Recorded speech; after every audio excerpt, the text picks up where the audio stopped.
Welcome back. Today's story is from the book of 1 Chronicles, chapter 28, verses 10 through 17, where David was telling Solomon, his son, how he wanted him to build a house for the Lord, God of Israel. And Solomon said he was gonna do it. But it took about 7 years before he actually got around to doing it. The story of David and Solomon is really interesting to me because David had this dream from God to build a temple for him in Jerusalem. But then God came to him in a dream and was like, "You can't build it. You're too much of a killer."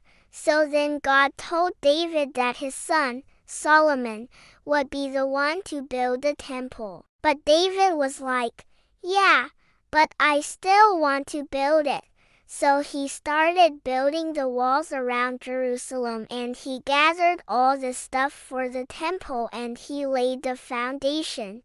But he didn't actually get to finish it. So then Solomon came along and he finished the temple. This film is not a full retelling of that story. This is just a little piece where David is giving Solomon instructions on how to build the temple and all the stuff that is involved with that. I went into a lot of creative liberties with this one. For example, when they're building the walls, there are like pillars and ropes and stuff, and that's all my own invention. That wasn't in the Bible. The whole scene where they're surveying the land also wasn't in the Bible. That was totally my idea. So in order to make this film, I read a lot of books.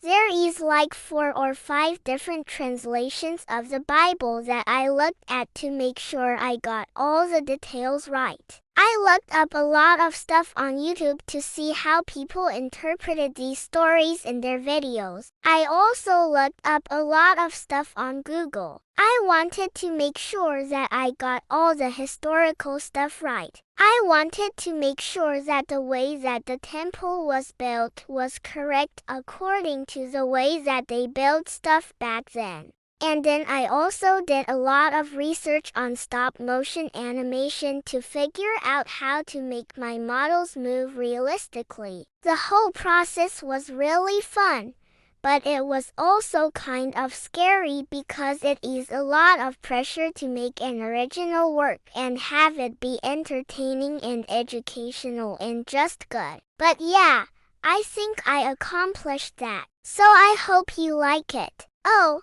and by the way, if you're wondering what happened to the channel, don't worry. This is not the end of it. This is just a new beginning. I am gonna be uploading stop-motion videos again. I am gonna try to make them better than my old ones, and I am gonna try to upload more consistently than I did in the past. Thank you guys so much for being patient with me, and I hope you enjoy the movie. And now here's the movie. The king sat on the throne, facing the 2 pillars that marked the entrance to his tent. Outside the tent, workers were assembling large stones, rolling them across the ground and lifting them up with ropes until they clicked into place. It was tedious work, hot, exhausting and dangerous, but the kingdom of Israel was strong and the workers knew that God was on their side. They worked hard to finish the king's palace and soon it would be ready for the king to live in. But the king wished that there was something more,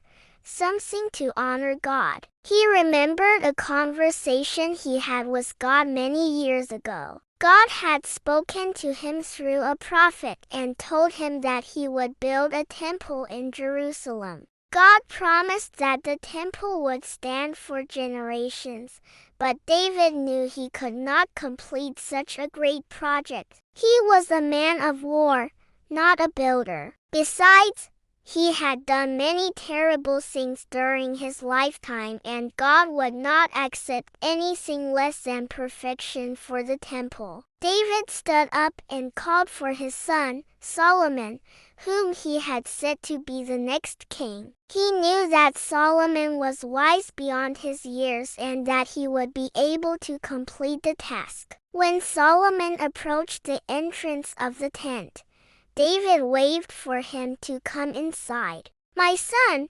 David began, "it is time for you to take on a new project. God has chosen you to build a house for his name. You must gather cedar wood from Lebanon and stones for the foundation. Then bring skilled workers and architects who know exactly how to build a house."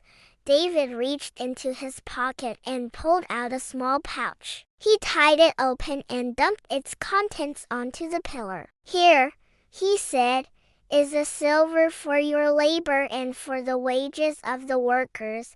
Solomon was honored to be asked to build a house for God. He knew that it was the greatest privilege to be able to serve the Lord in this way. But he was also scared. He was young and he was afraid he would fail his father, the kingdom, and God himself. As David watched, he knew that Solomon was worried, but he tried to hide his fear. David told Solomon that he would help him through the entire process. "I will teach you how to build a house, how to direct the workers, how to keep track of the supplies," David said. "I will teach you everything I know." David spent several weeks teaching Solomon how to rule over the kingdom of Israel. He shared his knowledge and experience with his son, hoping that Solomon would be prepared to take on the role of king when the time came. Then David turned his attention to the project at hand,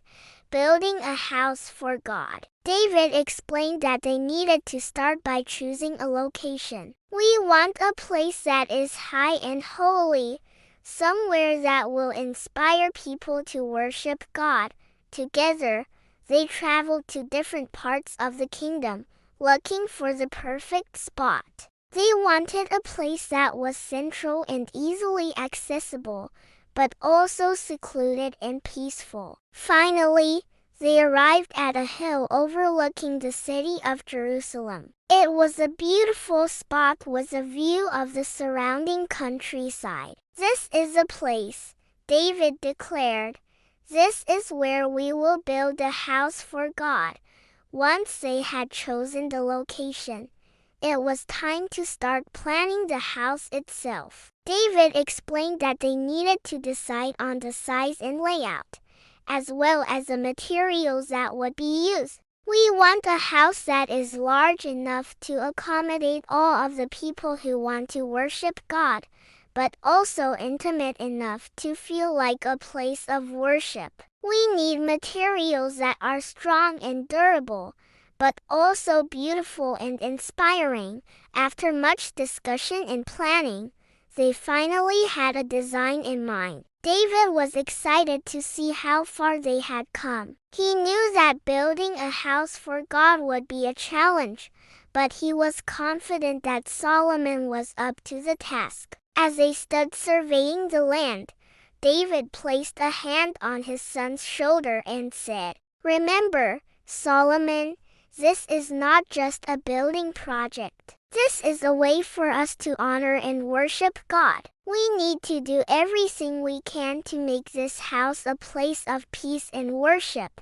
The sun was setting over the horizon, casting long shadows across the land. David and Solomon stood side by side, surveying the area where the temple would soon be built. In the distance, they could see the bustling city of Jerusalem, with its crowded streets and noisy marketplaces. But here, on this hill, there was only the sound of the wind and the trees. "It is a beautiful place," David said quietly. "A fitting place for the house of God."